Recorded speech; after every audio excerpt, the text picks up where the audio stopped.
Hi, welcome to Orlando Obsession. This is our top 6 underrated attractions. Let's get straight into it. Number 6. Everything in Busch Gardens.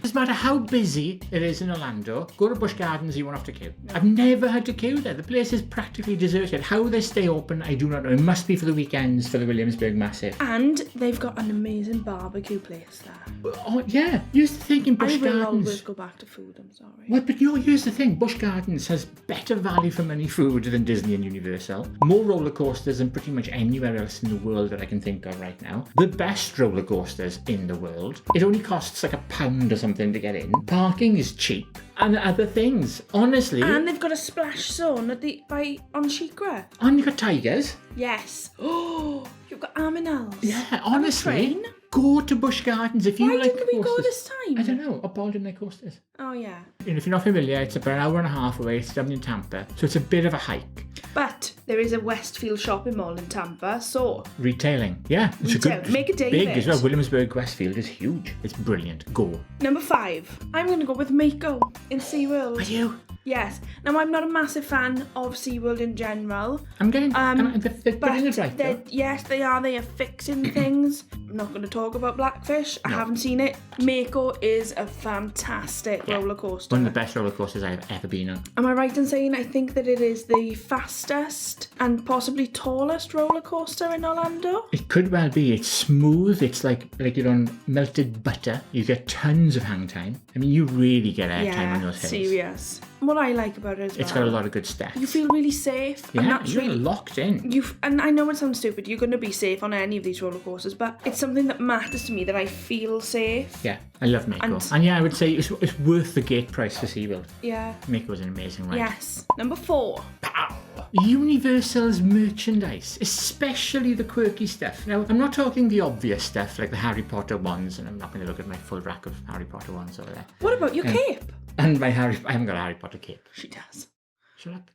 So I'm not talking about the obvious merchandise, but they got these little boutiques, like there's a Betty boutique that does nightwear and really, really nice Betty t-shirts. There's a women's clothes shop in Marvel Superhero Island, which is just phenomenal. That's really new, actually. It is new. And it's just couture. You know, there's no fan t-shirts, everything on it. It's all Marvel themed, but it's really subtle. The merchandise in the Transformers store, again, it's subtle, it's sequined, it looks cool. Honestly, they're off. Their quirky merchandise is wonderful. And even the hard rock stuff. How nice are some of those tops? Yes, yeah. Some of the stuff that you bought this time is really lovely. The detailing. I bought some Quidditch stuff. They're the Quidditch teams. The Gryffindor, I bought Slytherin, obviously. Because, you know. But for the gym, their sportswear, it's actually really good sportswear, but it's branded from Harry Potter stuff. So, big fan of their quirky merchandise. Number 3.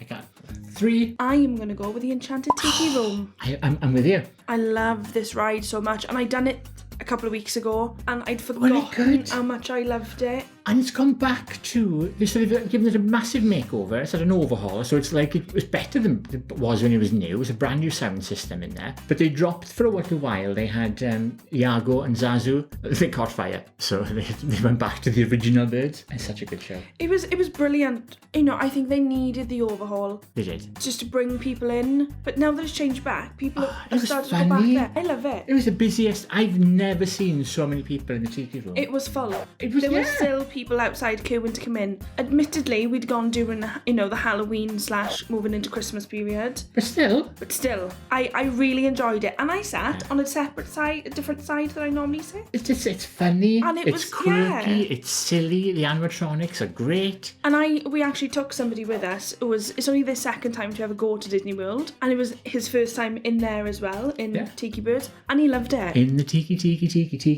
room, in the Tiki room. Number 2. Number 2. International Drive. All of it apart from the crap bits.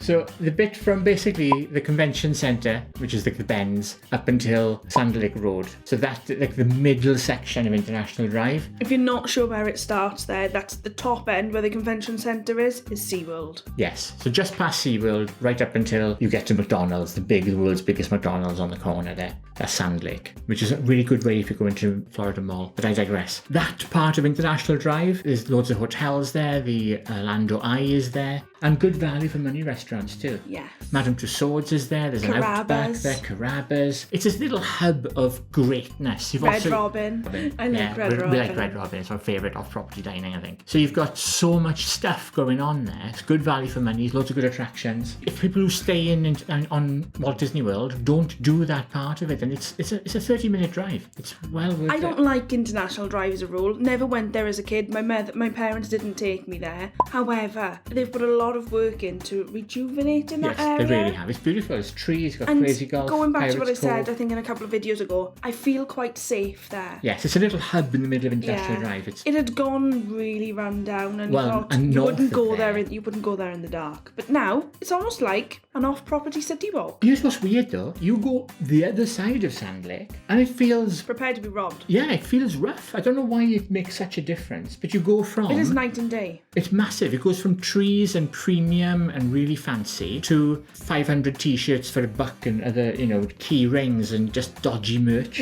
Yes. So, number 1. Take us home. Carousel of Progress. Oh. I mean, for me, this is one of the rides that started it all. This was the World Fair.